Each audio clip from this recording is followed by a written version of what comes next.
Hello and welcome to Dariostabletop and to Dario's Comic School, and today I make a video about this Harlequin and how I drew it, and also what else I do just for displaying my skills, but also to inspire a bit if you want to do it yourself, and how I did it and what I use. So I'm a comic artist, but of course, as you can see, I also love my miniatures. Should I grab one? Should I not grab one? Well, there's no mini in reach, so trust me on that. And I drew up this Harlequin as a commission for a good friend. And I don't know if it's really good, but I gave it my best. It's just a quick commission. It's not like super expensive, so I couldn't go all the way, but I always try to deliver the best quality I can give. It's just like what I would love to have and receive.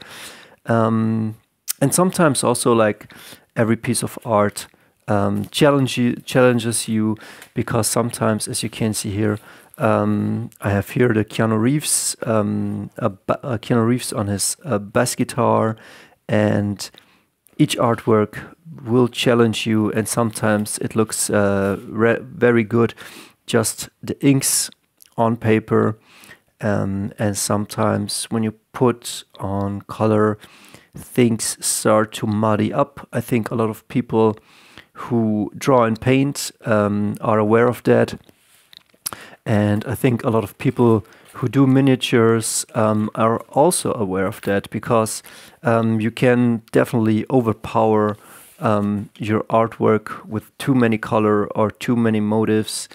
As you can see here, the Dark Angel veteran,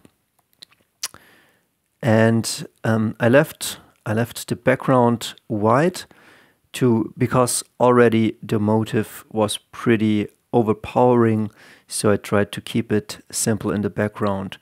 And as you can see here, I used the rough side, some of the inks smeared a bit. I tried to cover it up with some white.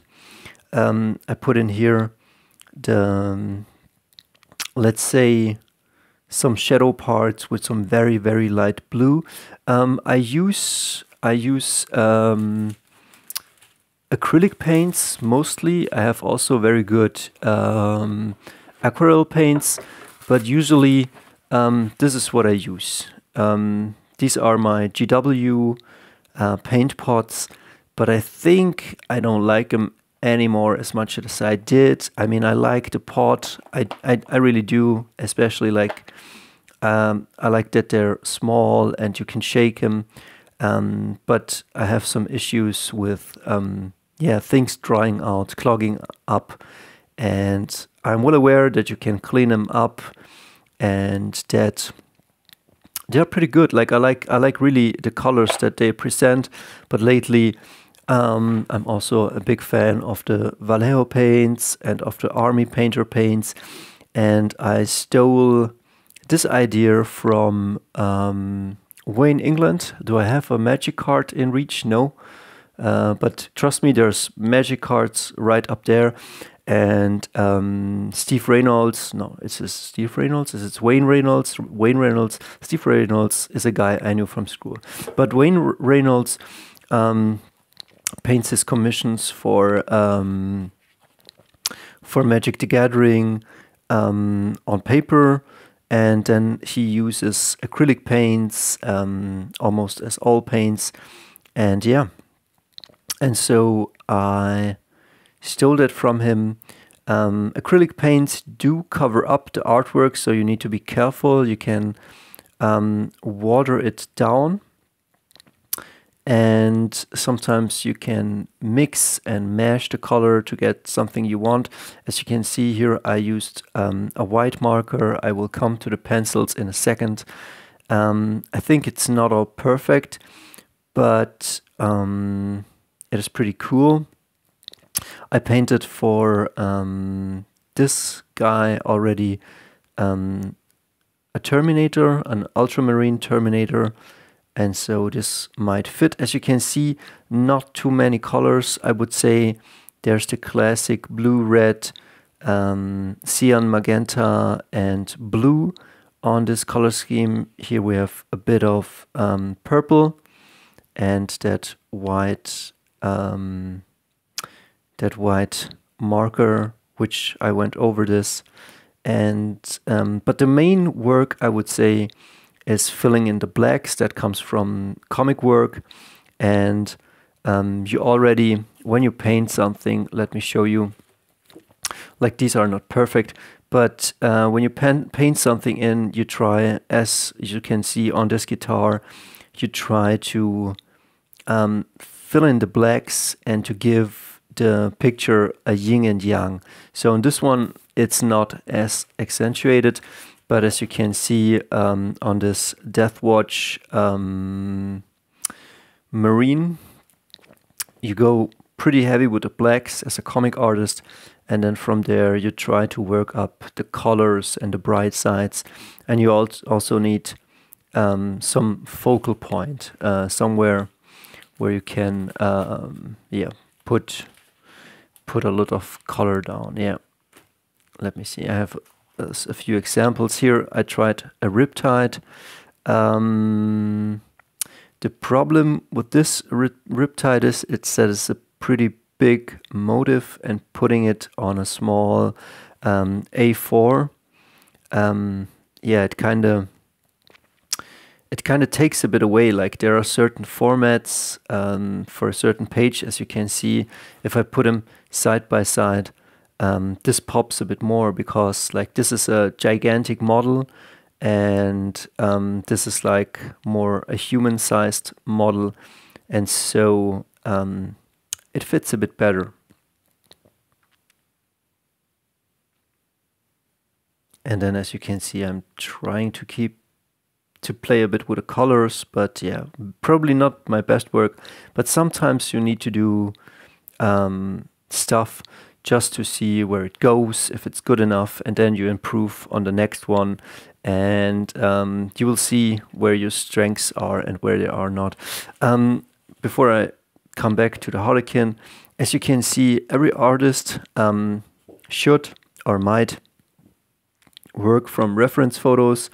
As you can see here, there are constructions or blue lines, as I would call them, like architects do them, and then you go over them with your pens. And I use this Faber-Castell 0.5, and it has blue lead in it. I don't know if I can zoom in on it, but it's not. It is a blue lead that helps me put the blue lines on it, and then you can use your fine liners from Micron or Staedtler, but I use mostly this Tombow pens. There are brush pens, and as you can see, this is pretty fine. And the second one I will open up is the same, just that I used it already, and the fine tip will become a bit fatter, and so I usually use mostly this one, and then once this is going to be empty, I will use this one and it will become fat, and if I need some thin lines, I will use this. And then I have my Faber-Castell big brush pen. With this I will fill in the blacks. This is an amazing pen. I should buy a new one or check out if I can refill it. And then there's the venerable brush pen from Pentel. This is like amazing. This is a synthetic brush pen that uses black cartridges. I don't know if these are original or not, but yeah, pretty great stuff. And I use also this white marker, and you can see this prominent white marker. It's a Signo ball pen pigment ink white, UM153 white. And sometimes, as you can see, or as you can't see it, but you can see these white lines I put on this painting, and there are a few white lines here, and sometimes, or I put white lines here, and they highlight sometimes, as you can see, here or here or here, or here. Can you see this? They highlight the form of the thing, otherwise, and give it a highlight. Otherwise, the color or the blacks, like there would be no separation. And although it looks a bit strange, it helps the eye differentiate. And yeah, so putting in these white lines here, I put also one here, so the shapes become distinctly. There were also no white lines here.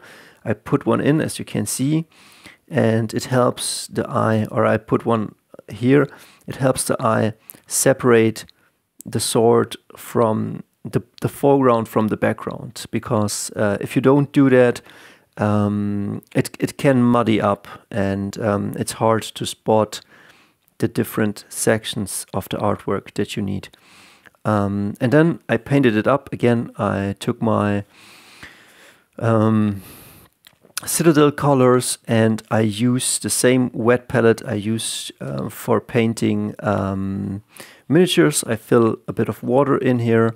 There's a sponge or soft foam.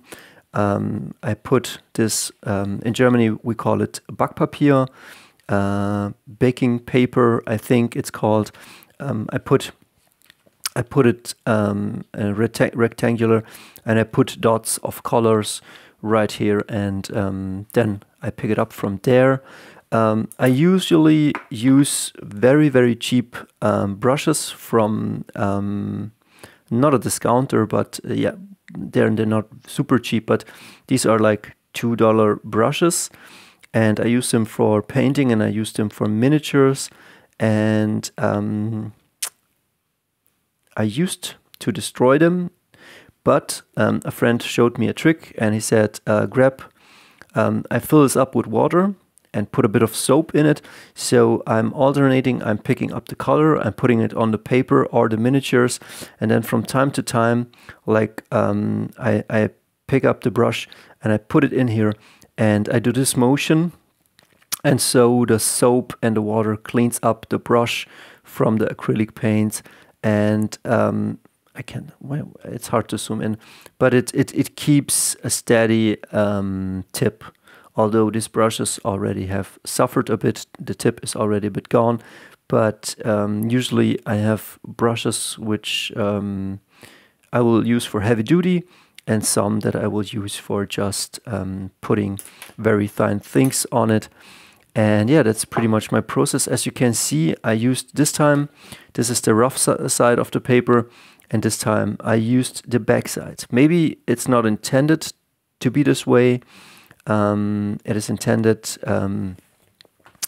to be used with the grain. This is a very, I would say, cheap aquarelle paint paper.